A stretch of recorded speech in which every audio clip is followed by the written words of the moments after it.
What's up guys, my name is Kyle from Guidewise. In this video, I will show you how to use ClickUp Templates.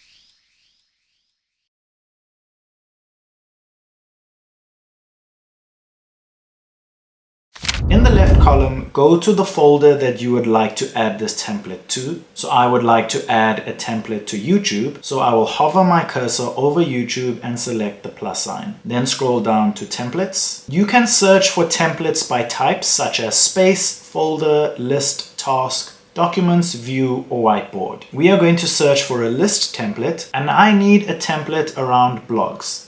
So I will simply search for blog. So when I search for blog, I get a number of different templates such as blog database, blog editorial calendar, blog planner, and social media blog. So I'm going to select social media blog and then select use template. I can give this list a name. So I will just name this Kyle's social media blog. Then select use template. I then can search through it and make any necessary changes or edits that suit my projects. And just like that, my blog template has been added. You can then go through this blog template and make it your own. If this video helped, don't forget to like and subscribe.